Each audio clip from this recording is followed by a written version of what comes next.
Do you or your kids struggle with emotional regulation? Do you often feel like one of those jack-in-the-box things and people and things are just winding you up till you pop? Do you react quickly to things that upset or frustrate you, and don't you feel like you just auditioned for a reality TV show meltdown? Maybe your kids are doing this and it's leaving you going nuts and feeling like you need a permanent holiday on a secluded beach somewhere. You're not alone. Lots of people struggle with emotional regulation, and so do their kids. And mostly it's because we never got the memo on how to handle our emotions in a healthy way when we were children. We either had free reign with our tantrums and emotions, or were told, zip it up, bottle it up. Neither of these things are particularly helpful coping strategies. So if you weren't taught how to regulate your emotions, how do you teach your kids to do it?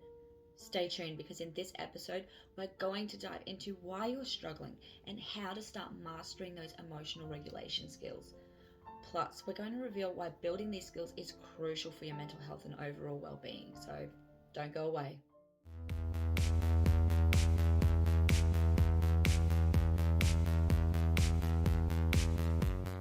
Hi there, beautiful souls. Welcome to the Conscious Connection Show, where we believe that becoming the best versions of ourselves is the ultimate gift that we can give to the next generation. I am your host and your friendly neighborhood self-help guru, Helen. I am a mother, special needs educator, a psychology student, small business owner, and writer.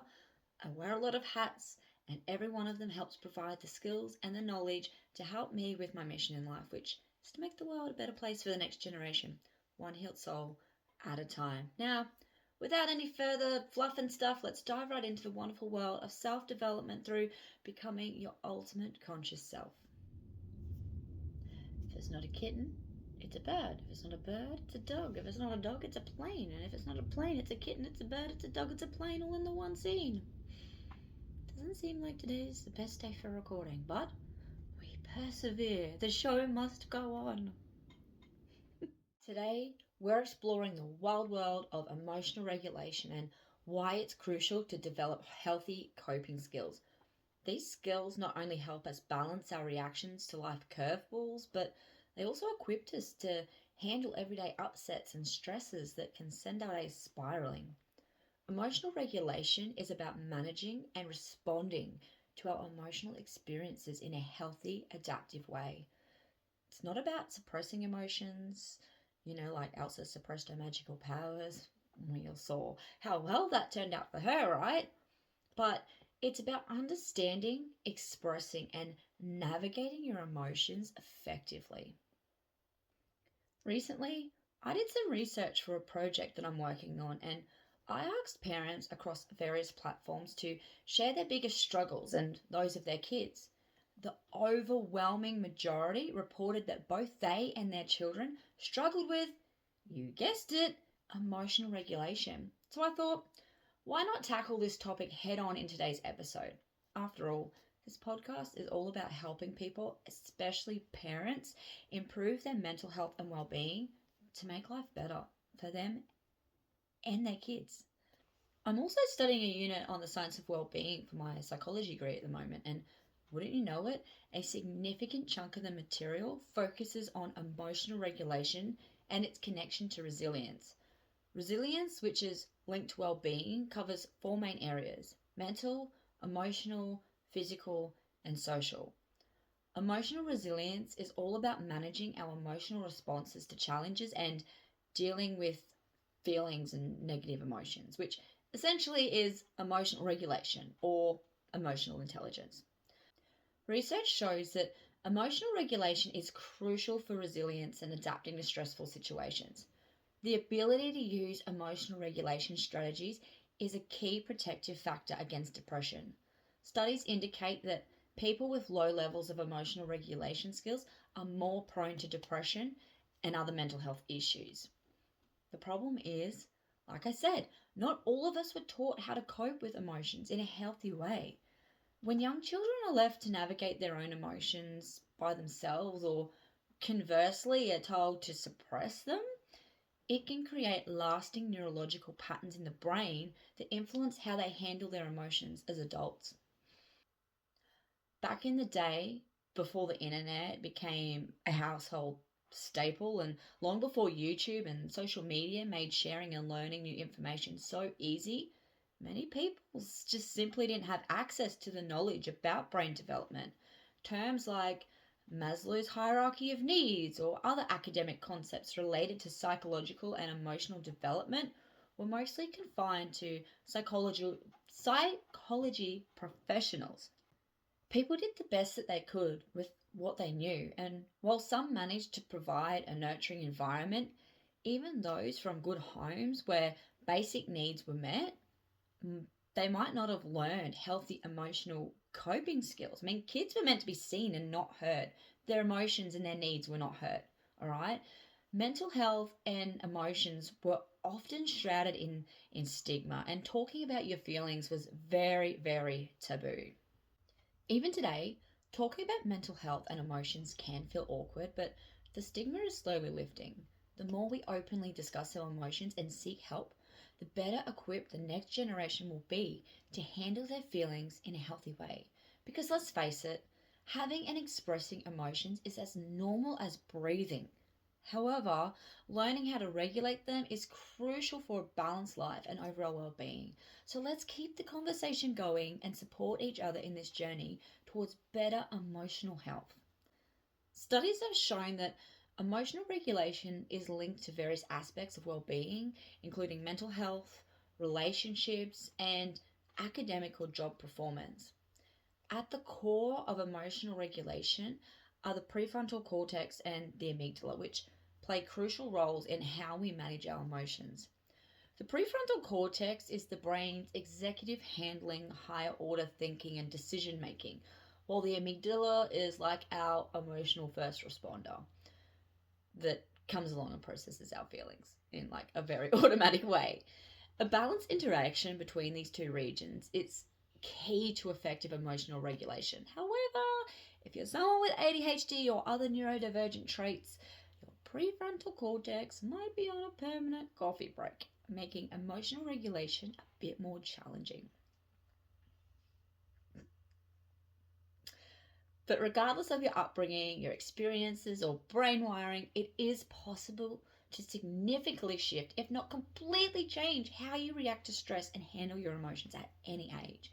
This isn't just academic mumbo jumbo I learned in a book. I've walked the talk. I've implemented these strategies. I've shifted my mindset and transformed how I respond in almost any given situation. Sure, I still snap occasionally. I'm human, and a human with a quirky ADHD prefrontal cortex. That's all that. But the key is, I'm far less reactive than I used to be. When I do have those moments of frustration or emotional outbursts, I now have the tools to process, reflect, and bring myself back to a calm state relatively quickly. Emotional regulation, it isn't about becoming a robot that never feels any negative emotions, because let's be real, okay? That's just not feasible. Alright, it's about not losing control over every little thing and not staying stuck in negative emotions when they do arise. So, how do we become more calmer and more regulated, and how do kids do the same? Well, today we're focusing mostly on you. Why? Because when you learn how to regulate your own emotions, you set an example for your kids. Often we think we can teach our kids by simply telling them what to do. Do as I say, not as I do. But kids are keen observers, all right? They learn from our actions, not our words. I learned this the hard way, thinking that I was hiding my emotions and struggles so well while lecturing my kids on how to think and how to feel and how to act so they didn't have to feel the way I did and struggle the way I did. But the problem was my actions were speaking far louder than my words. And if you're struggling with depression, you're inadvertently teaching your kids how to struggle with depression. Anxious you, anxious kids. Are you irritable, stressed, overwhelmed, overstimulated, rushed, quick to anger and snap? Are your kids mirroring that? This is why, all right? And now I get it. Life is busy, and some of us are juggling a ball pit full of balls while trying to do a one-handed handstand and a patch of bullhead prickles and perform the Macarena all at once, all with kids hanging off us, demanding our attention and care, and we're doing it all despite our own inner struggles with mental health, trauma, and more. Did I also mention this is all probably happening on a rickety old boat full of holes, and it's slowly sinking further beneath the murky waters of depression and overwhelm? I know. I get you. I see you busy, Mama. I was you. But The key to taking control of all this lies in taking control of your mental health and your mindset. And one of the big key factors in doing this is developing your emotional regulation skills. So let's dive into it.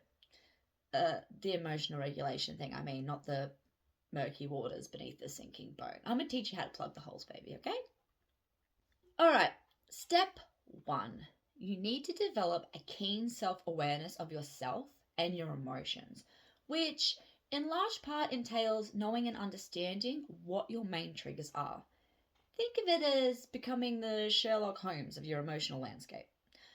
Being self aware of triggers that evoke strong emotional responses is a crucial aspect of emotional regulation. This awareness lets you understand and manage your reactions and prevents them from overwhelming you or leading to, those impulsive actions and outbursts. To develop this awareness, it's important to take a proactive and reflective approach to your emotions. Once you can do that, you can start planning how to react to those triggers in the future. Start by really paying close attention to your emotional responses throughout the day. When you notice significant changes in your mood, like suddenly you feel like you're gonna Hulk out, or you feel like you've fallen into a well of sadness or anxiety is taking over, just pause, reflect on what might have triggered this response. And I know that sounds hard, and it is really hard to do when your lovely little amygdala is like sending you into this response automatically to protect you from whatever it is that's triggering you. But becoming conscious of that, it is a skill that you need to practice over and over again. So you might not do so well at reflecting on what's going on to start with. But once you calm down, then you can do the reflecting after the moment, okay? And that's okay. You don't always have to stop yourself from reacting, but reflecting after you have reacted is also an important component of developing these skills. And there can be all sorts of things that are triggering you, like specific situations or interactions with certain people or particular thoughts and memories. Keeping a journal can be a really helpful way to get through this process, because by writing down your experiences, you can identify the patterns and the common triggers over time. So, for example, you might realize that criticism from others or feeling ignored or encountering certain things on social media lead to these heightened emotions. And the process of becoming self-aware is often the hardest, because a big part of it is becoming self-aware of the emotions and the triggers, which is also owning control over your reactions. This is often called accountability, and while that word sounds as appealing as a dentist appointment, it simply means that you understand you are the only one responsible for your emotions and their control. But here's the good news. Owning responsibility for your emotions and reactions gives you a sense of control and power over your life, all right? No longer will you let the actions and the attitudes and opinions of others dictate how you feel, what you think, or how you act. You're in control of your life and no one else. It's an incredible feeling. It's like you've just taken the reins back from a runaway horse and carriage, okay? All right? Take control of you, take control of your emotions, take control of your life, all right? You've got this. By saying things and thinking things like, oh, I wouldn't have reacted that way if so and so hadn't done blah, blah, blah, you're handing over the keys to your emotional car and giving it to someone else. Like, who wants to be in the passenger seat of their own life, okay? And it's like signing up for a lifetime of being in the back seat while someone else drives you into emotional meltdown bill, all right? It's not cool, babe, all right? And there's this popular analogy that goes around on social media about someone bumping into you while you're holding a cup of coffee and it causes you to spill it. The question is, why'd you spill the coffee? Right? The knee-jerk answer is, because someone bumped into me, duh. But no, the real reason is you spilled the coffee because there was coffee in your cup. If there'd been tea or water or something else in it, that's what you would have spilled. The moral of the story is, whatever's inside your cup is what comes out when life jostles you up. So we need to ask ourselves, what's in my cup? When life shakes you, what spills out? Joy, gratitude, peace, humility, or anger, bitterness, harsh words, snappiness. All right, life gives you the cup, you decide what's in it. I love this because I often remind people that when someone's rude or unkind to you, it's not about you. It's about what's in their cup. It's about what's inside of them. People can only give what they have inside of them. All right? Hurt people, healed people, help people, offering love and kindness and compassion. Okay, so if you find that you're getting a bit snappy and reactive and you're hurting others with your reactions and your words, it's because of what you need to work on inside of you. And that's not an attack. It's not, but it is the truth. And it's a hard truth that you need to learn about yourself in order to fix that emotional regulation issue and tone back the dial and stop feeling that way. Okay, because this is not about your reactions to other people and how you're making other people feel. This is about how you feel. And as long as you are feeling bad inside, as long as you are feeling stressed and overwhelmed, you're going to react poorly. Okay? You can't feel good inside and react poorly. I don't know, it just doesn't work like that, okay? Like I've also been known to call this step quite confrontingly, own your bullshit. Okay? Because all of us have bullshit, all of us have flaws, and all of us have things that we need to work through and heal from in order to feel the best and be the best version of ourselves for ourselves, firstly, and for our kids and our loved ones. Okay? So it's essential to build awareness of what's inside you. And this brings us to step 2. Get a good understanding of who you are and why you feel the way you do. Taking control of your emotional regulation, it's not as simple as waving a magic wand or gulping down some polyjuice potion to transform into a completely different person, all right? There's no DIY manual, really. It's a deep transformational journey, and it involves stepping outside of yourself to look within and connecting the dots to how you've come to be this way. And while you are responsible for your emotions now, understand that you've been shaped to be this way by your life experiences and your upbringing. Okay, so the first step is becoming conscious of these patterns. The second is actively working through them to change your perspective. And this helps you create a healthier mindset and develop healthy coping strategies. This is where the magic happens, all right? You start to realize that your feelings and your reactions, and understand that while it's not your fault that you're this way now, you have the power to change. The real transformation begins when you realize that you have that power.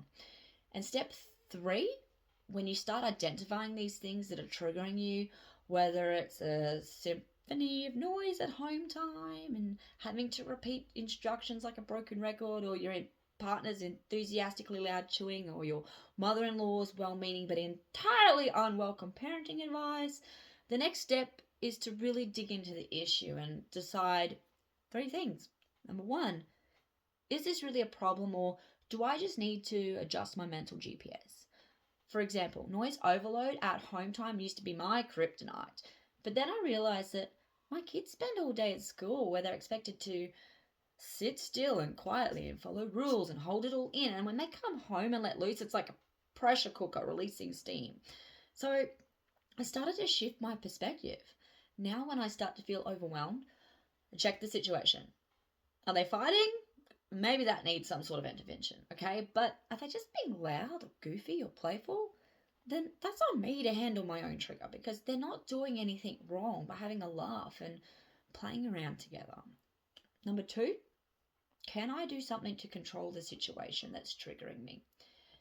If the noise is becoming a bit much and I'm feeling like I'm going to lose it, I might say, hey guys, I know you're having a blast, but could you turn the volume down a notch? My ears are filing a noise complaint to my brain. And having this kind of dialogue with your kids, it really helps and prevents, that turning into a banshee thing and leaving them wonder if they've accidentally summoned the wrath of Mumzilla. So yeah, if the noise persists and I'm still feeling overwhelmed, I just can retreat to my room when I get home, or go to my bathroom, take some deep breaths, enjoy a bit of quiet till the chaos subsides. And even if you've got little ones, it's okay to take a breather and set boundaries. Like, Mum needs 5 minutes to go to the loo. And yeah, sure, I know kids, okay? They're going to budge in, they might. But consistency is key. Kids learn boundaries through repetition. So stick to your guns and keep at it. Like my kids are 11 and 12 and 14, and they're still learning new routines. So it's definitely doable. And number 3, create a game plan. What can you do in the future to prevent or handle the issue when it crops up? So, for the noisy scenario, my game plan includes asking them to lower the volume and taking time away from the commotion. But it's not just about reacting in the moment, it's also about practicing these things not in the moment. So, like the deep breathing techniques is something I've practiced regularly, like emotional fitness training. And the more you practice, the more that you'll have that skill ready to deploy when, they decide to crank up the volume. And that brings me to step 4 in mastering emotional regulation. Developing the skills and the tools that you need to tackle these stresses when they decide to crash your party, it's essential, okay? Deep breathing is a superstar here because it works on a biological level. There are a few different breathing techniques that can help you hit the chill button and reset when things get overwhelming. One popular method is the 4-7-8 technique. You breathe in through your nose for 4 seconds, hold for 7, out for 8.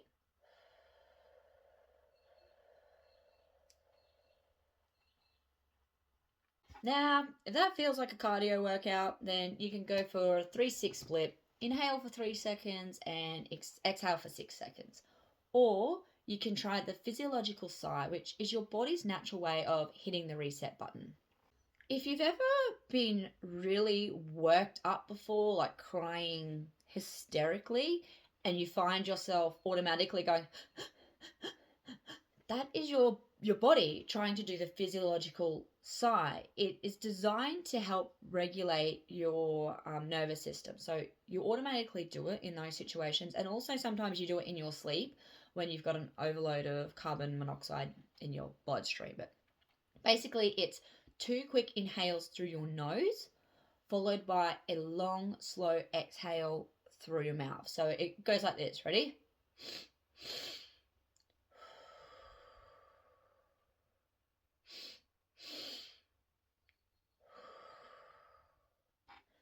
Normally you do the double inhale through your nose and the exhale out through your mouth. But if you're having a nose or mouth crisis, doing both inhales in and out through your nose or in and out through your mouth, it still works okay, all right? Just remember, a few of these breaths can quickly turn you from frazzled to zen like that. Intentional breathing in your toolkit is like having an underrated superhero at your disposal that you didn't even know you needed. And yeah, I hear a lot of people, my past self included, say, doesn't work for me. The breathing's stupid. Breathing techniques are stupid, But it's pretty straightforward. You're either doing it wrong or you're not practicing enough. Breathing techniques are scientifically proven to slow your heart rate and regulate your nervous system, all right? The trick is that you need to practice these techniques when you're not about to lose your mind. So you're not fumbling through them when the stress hits. You get good at it. This is how it works. You won't just run a marathon without practicing, okay? So just don't think that you can figure out the magic of breathing techniques when you're hulking out in that boiling point. You're like, why isn't this working? This doesn't work. This is so stupid. All right? The trick is you do it when you're calm, when you're doing the dishes, cooking dinner, walking the dog, or whatever. Working with high needs and at-risk kids, when we're taught about de-escalating them, we learn that we don't explain things or give them instructions when they're heightened and having a meltdown because their thinking brain is on vacation and the stress response is working overtime. The same goes for adults. We weren't handed an emotional regulation manual when we were kids, remember, okay? So we need to practice these breathing techniques and tools now while we're calm, and that makes a huge difference because when you practice these things in mundane moments, they become second nature. So next time you're like bubbling and brewing and all that stress and that anger and you're about to hulk out, your brain kicks in automatically because now it's learned how to do these things. And once you get the hang of it and your mind and body start to chill, You can focus on the present. You can understand what you're thinking and feeling and start rewriting the script. That's when the reflecting process starts to become easier to do in the moment rather than after the fact. And like I said before, another beneficial technique for emotional regulation is journaling. And for me, writing through my healing journey was hugely impactful. It was like my own personal therapy session without the awkward silences and judgy looks from some pointy nosed crone that was sucking my bank account dry by the hour. And yes, I am a writer and a lover of words, so for me, this part's pretty easy breezy and everything just flowed from me. Knowing that most of what I was writing would never be read by another soul made it easy to just let everything out from my mind through my fingertips, and it was really cathartic for me. But apart from just getting things out, journaling about your day and experiences, it helps you make sense of things. It gives you perspective on where you're at and where you're going, and it's also a great gratitude practice as well. By taking the time to write out all the things that you're grateful for and everything that's going well, it helps you see the difference between what is good and what's not so great, and it helps you focus on the positives. Plus, if you have a day when you're struggling, you have a concrete reference to go back to and see all the good that's happened, the progress that you've made, and get some perspective on how far you're coming on your transformational journey. And if you're not the writing type, you don't have to do it by hand. You can do it on the computer, and voice notes on your phone or a video diary can be, a go as well. So it's just like the journal writing. No one has to see or hear it if you don't want. Another beneficial tool is meditation. I love meditation. And yeah, I know it's not everyone's cup of herbal tea, and I never thought it would be for me. Like, how do you sit still for one? Clear my mind for another, and how silly does it look and feel, right? But there's so many types of meditation and so many ways to do it. You don't have to clear your mind. In fact, sometimes meditation can be about letting your mind just freely wander wherever it might go, like a lost puppy. I do several different types of meditation, and I do them all lying down because I find that that's the most comfortable and it's easy for me to stay more still and focused. So I do visualization meditations and non sleep deep rest mostly. And when I started, I felt really impatient and silly, and I struggled to do it for more than 5 minutes. But that's how I started, with 5 minute meditations, and then 10 minutes, and then 15. And now I'll do ones that go anywhere from 20 minutes to an hour. And I love the calm, relaxing state that it induces. It helps keep me regulated, and it gives me a chance to let my mind and body rest throughout the day, which is something that I just never used to do with my rush, never stop attitude and schedule. And the final part of this, step 5, is to practice, and continue learning about new skills and techniques to build healthy emotional regulation skills. If you find it's challenging to manage your emotions on your own, you might consider seeking help from a mental health professional, either online or in person. Sometimes we work best on our own and in our own way, but other times it's hard to get outside of ourselves, and having this perspective and the help and guidance of someone else can really be beneficial. I work through my issues myself, first privately and then publicly, and that's what worked for me. But we're not all cut from the same cloth, and what works for one might not work for another. Cognitive behavioral therapy, or CBT, or dialectical behavior therapy, DBT, and other therapeutic approaches can be particularly helpful in developing emotional regulation skills. And with help from someone who's trained in these things, you can come along in leaps and bounds, and it gives yourself a head start to shifting your perspective on your own. So you get these tools and this help to start with, and then you can go at it on your own. You can also join a support group in person or online, which can provide a sense of community and shared experience. And it just helps you see that you're not alone, that others are experiencing or have experienced the same struggles as you. In fact, I'm actually going to be building a support group like this on Facebook soon to accompany an upcoming program that I'm working on that I'll be releasing later this year. So if that's something that you'd like to be a part of, feel free to reach out via the Mindset Reset Warriors website to let me know that you'd like to be notified when it's up and running. I'll link the contact page in the show notes for you down below. But yeah, it's important to know that this kind of huge transformational change, it's a continuous learning experience, and practice is key. You keep working on it, you give yourself time and care and patience. Like any skill, emotional regulation requires practice. Regularly applying the strategies and techniques that you learn, and being patient with yourself as you improve. It's an ongoing process that involves continuous learning, self-improvement, and a depth of compassion and understanding that only comes from taking the steps to get to know yourself on a deeper level.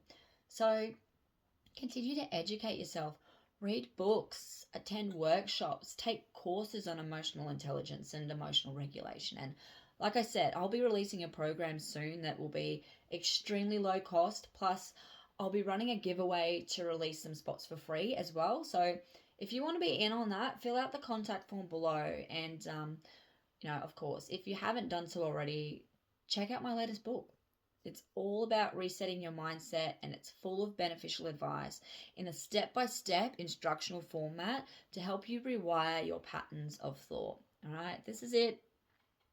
90 Days to Success Mindset Edition, from survival and stress to thriving in awesomeness.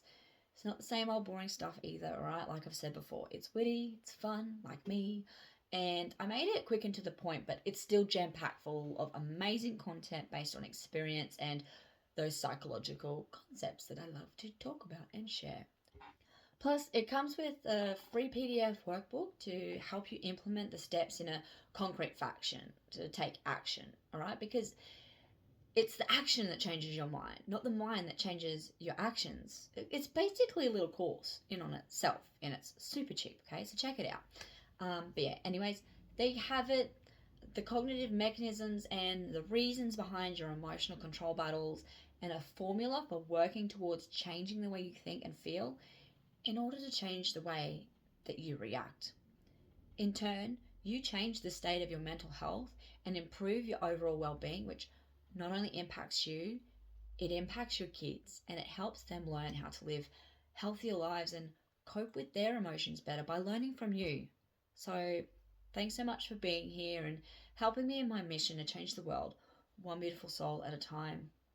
I hope you found what you were looking for here, and that you find my content beneficial, inspiring, and just downright witty and awesome, like you and I both are. If you did, hit the like button and subscribe. Not only helps me and my channel, but it helps get this content out there to others in need of it. And please leave a review on Spotify. Share the love in whatever way possible. And don't forget, leave a comment. Let me know what was your biggest takeaway from today's episode. What's something that helps you with your emotional regulation? And let me know what you'd like to hear about more in the future, so I know that I'm delivering content to you that is really beneficial for you. Oh, and one more thing. If you would really like to supercharge your journey into building better emotional regulation skills, I have a freebie for you, and it's going to help you with that first step in becoming more self-aware. It's a downloadable PDF with 50 journal prompts to get you started in questioning your inner thoughts and feelings and uncovering what you want to change about how you think and feel and act. It covers aspects of emotional regulation, stress, overwhelm, and depression, and just general well-being. I'll link it in the show notes below, so don't forget to check that out and get started today on becoming more peaceful, mindful, and emotionally intelligent you. Okay? Peace, love, warm fuzzies and all that, but most of all, take care of you because you're worth it, and I love you.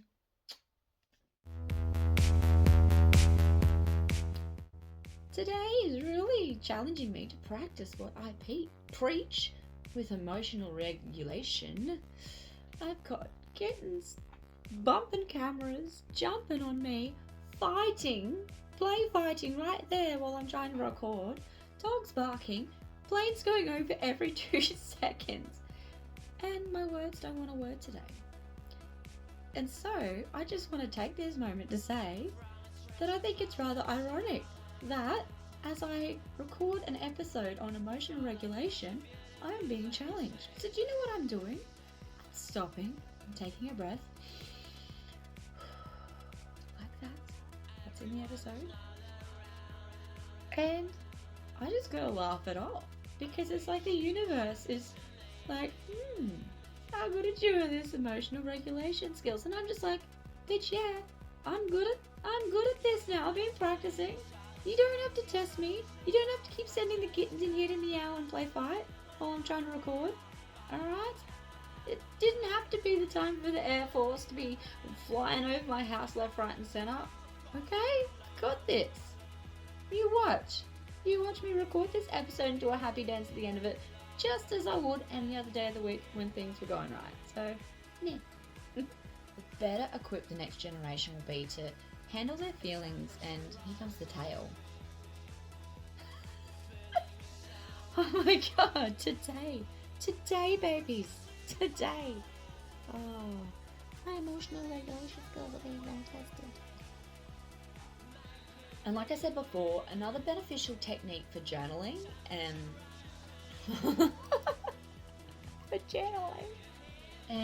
like I said before, a beneficial technique for emotional regulation is journaling. And for me, writing through my healing journey was, why can't I say the word journey? Journey. This one's the culprit this time. This one's the one messing up this episode this time. Say hello to the audience, little kitten. I am a kitten and I am a menace. Adorable menace. Hurry up, Russell.